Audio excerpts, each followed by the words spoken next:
Buenos días hermanos, y realmente es un privilegio que tenemos de estar aquí, tratando de compartir la enseñanza que nos va a dejar hoy el Señor. Y no quería empezar, decirlo al principio, de agradecerle primeramente al hermano Omar Laporta, que recibe esto que yo le voy a mandar, y él lo maneja, hace todo lo que tiene que hacer para poder mandárselo a los otros magos, que lo transforman en lo que estamos viendo.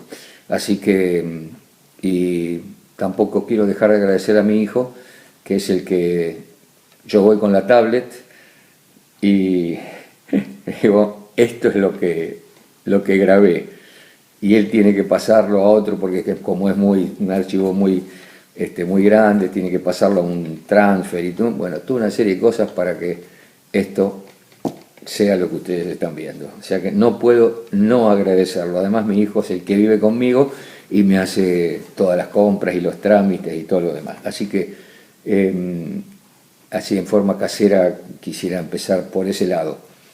Y hoy vamos a compartir el pasaje ese tan especial, ¿no? El día del temporal en la barca,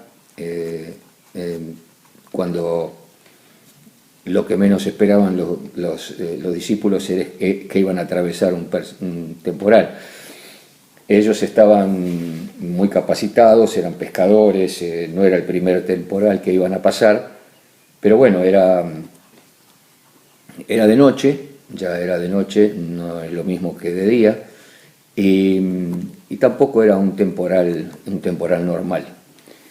Y el Señor Jesús había dicho, pasemos al otro lado, y había que pasar al otro lado. Vamos a leer el pasaje, y dice: al atardecer, Jesús dijo a sus discípulos, crucemos al otro lado del lago. Así que dejaron a las multitudes y salieron con Jesús en la barca, aunque otras barcas lo siguieron, y pronto se desató una tormenta feroz y olas violentas entraban en la barca, la cual empezó a llenarse de agua. Jesús estaba dormido en la parte posterior de la barca, con la cabeza recostada en una almohada. Los discípulos lo despertaron diciéndole: Maestro, ¿no te importa que nos ahoguemos? Dice la palabra, gritaron. Cuando Jesús se despertó, reprendió al viento y dijo a las olas: ¡silencio! ¡Cálmense! De repente el viento se detuvo y hubo una gran calma. Y luego él les preguntó: ¿por qué tienen miedo? ¿Todavía no tienen fe? Los discípulos estaban completamente aterrados. Dice Marcos, según la versión de la traducción viviente. Mateo dice, estaban admirados. ¿Quiénes estaban maravillados, para ser más correcto? ¿Quién es este hombre?, se preguntaban unos a otros. Y hasta el viento y las olas le humedecen. Hasta ahí la lectura, ¿no? Veníamos de escuchar a Julie y a Lucas en esa parte tan linda, esa lección tan linda que nos ofrecieron, con respecto al tema del reino de Dios, de las paradojas, de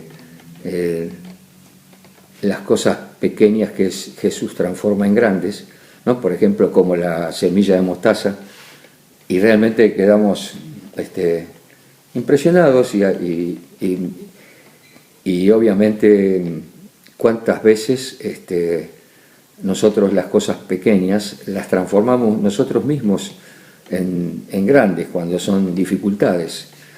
Y en este tiempo y en este pasaje, la Biblia, Jesús nos quiere hablar del miedo, ¿no? Del miedo en distintas circunstancias. Estamos en una época en donde el miedo ocupa un lugar en nuestras almas, ¿no? En nuestro interior. El miedo a lo desconocido, el miedo a no saber cuándo me toca y si me toca. Los que somos adultos mayores somos personas de riesgo, y las cosas que estamos viendo y las cosas que estamos compartiendo a través de los programas y demás son un poco distintas a lo que hablábamos hace 3 meses, es verdad. Así que viendo eso y entendiendo lo que podían haber sentido los discípulos, a pesar de que en la barca iba el amo y señor del mundo, el amo y señor de la naturaleza, el amo y señor de cada uno de nosotros. Y a pesar de eso, vamos a ver cómo reaccionan frente a esta circunstancia. Dice, primeramente, nos dice la palabra que cuando ya estaba atardeciendo, casi anocheciendo, y el Señor le dice, vamos al otro lado. De acuerdo a lo que nos expresa la palabra y las distintas traducciones, ¿no? Nos dice, a ver, ¿qué les parece si nos cruzamos al otro lado, que tenemos cosas? No, dice, vamos al otro lado. Fue un deseo y fue una orden. Y los discípulos, sin saber muy bien cómo venía todo, aceptaron perfectamente. Además, eran pescadores, conocían el lago como la palma de su mano, si podríamos decir. Y con respecto al lago, es decir, en la Biblia y en los mapas aparece el mar de Galilea, ¿no? Esto es la parte geográfica. En realidad era un lago de agua dulce que tenía un poquito más de superficie que tiene, en realidad, más de superficie que la laguna de Chascomús, y es un poco más chico que el lago Nahuel Huapi, por ejemplo, pero era un lago de agua dulce, que tenía una profundidad aproximada de 20-25 metros, y se comunicaba a través del río Jordán con el Mar Muerto, que es un mar de agua absolutamente salobre, con un contenido de sal impresionante que hace que no haya vida. No hay peces en el Mar Muerto. Y bueno, se comunica a través del río Jordán con un lago de agua dulce. Eso no lo puedo explicar. Ni tampoco me puse a ver cómo. Lo único que sé es que ese lago era el protagonista de los que tenían que vivir casi todos los días, los pescadores. Y además también servía para dar agua a los cultivos, a los animales. Así era este lago. Y por las características de una zona montañosa, obviamente cada temporal no era chiquito. Cuando había un viento realmente se movía. Y bueno, y en ese aspecto casi nunca salían cuando había viento. Pero en este caso el Señor Jesús les dijo, vamos al otro lado. digamos, en esa acción, había algunas otras, como por ejemplo, que se lo había dicho después de haber estado todo el día trabajando, haciendo milagros, curando, siempre con gran cantidad de gente a la cual atendían que atender por distintos motivos, enfermedades, incluso a veces espíritus malignos, y en la parte humana del Señor Jesús había cansancio, como cualquier ser humano. Y por un lado había cansancio, y por otro lado, él sabía que iban a llegar al otro lado, porque confiaba en su Padre, que es el amo y Señor del mundo y es el que gobierna todo. Y él sabía que iban a llegar al otro lado, porque él es hombre y él es Dios. En su cansancio de hombre, se quedó dormido. Cuando se levanta la tempestad, los discípulos, conocedores de las tempestades y conocedores de lo que el Señor Jesús era capaz de hacer, y conocedores de todo lo que habían visto y demás, cuando ya la barca se estaba llenando de agua, le dice, no fueron y con el respeto que corresponde, y decirle, perdón, Señor, que estás durmiendo, mira, tenemos... Maestro, ahí le dicen maestro, maestro, ¿no te das cuenta que nos estamos ahogando? ¿Permitís que nos ahoguemos? Como discípulos y como con respeto que se merece el maestro, al cual ellos llamaron así, de pronto no era la forma más propicia de dirigirse. Sin embargo, de acuerdo a las circunstancias y de acuerdo a lo que ellos tenían en su corazón, sintieron eso. Y el Señor les agrega, ¿por qué tenéis miedo, hombres de poca fe?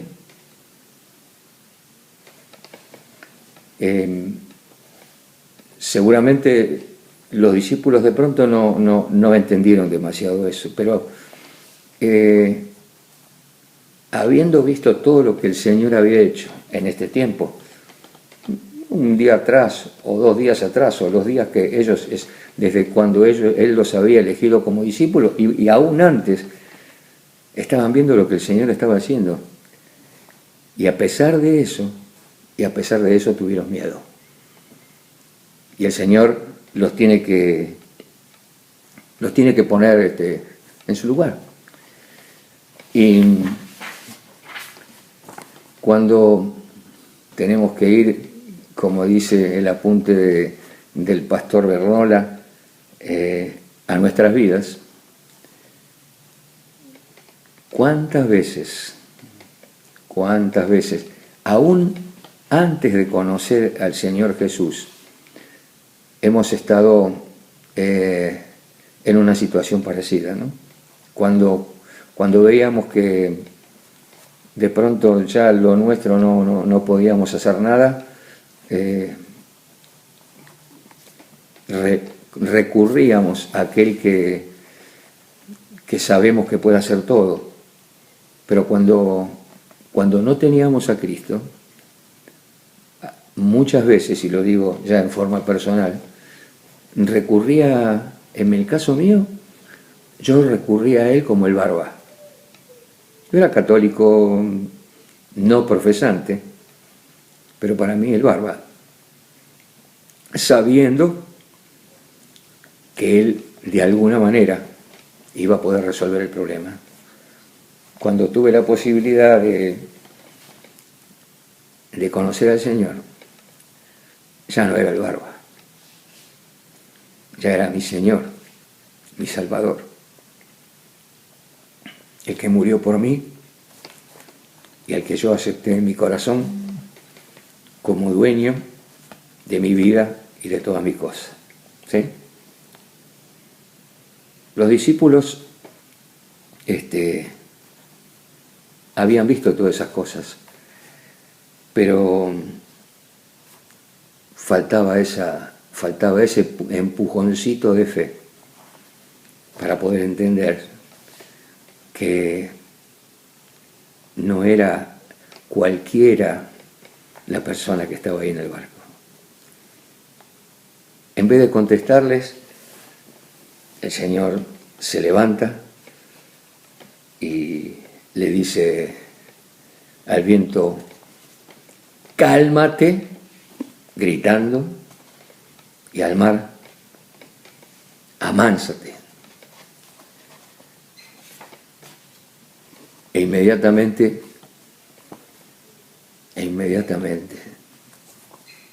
se terminó el temporal.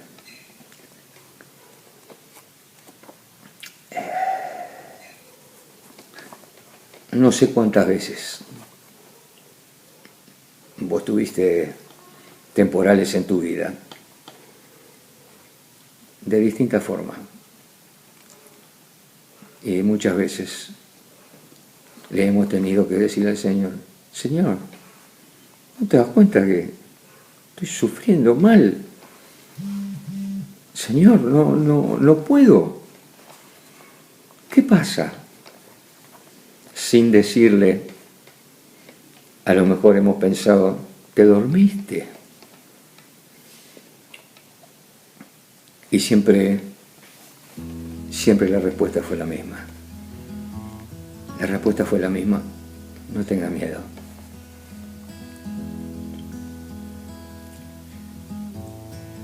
No temas, yo estoy ahí. Yo soy el que te hice, yo soy el amor, yo soy Señor de todo. Y voy a orar como tal. Qué bueno, ¿no? Y los discípulos, a pesar de todo lo que habían visto y lo que habían podido experimentar con Jesús dentro y fuera de la barca, se preguntaban, ¿quién es este que la tempestad y los vientos le hacen caso? Eso se lo preguntaban los discípulos. Y ellos mismos tenían la razón, la respuesta, perdón. Porque ellos mismos habían visto quién era ese. Sin embargo, esa pregunta se la hacían. Y pensar que el Señor nos estaba preparando para cosas mucho más grandes que un temporal. Así que pensemos en cada uno de nosotros cuántas veces, ¿no? Cuántas veces hemos tenido que ir al Señor y decir, perdón, Señor, pensé que esto lo podía arreglar y yo sé que no hay otro que pueda hacer lo mismo que vos haces. Y Él nos va a decir lo mismo, no temas porque yo voy a estar. ¿Saben cuántas veces en la Biblia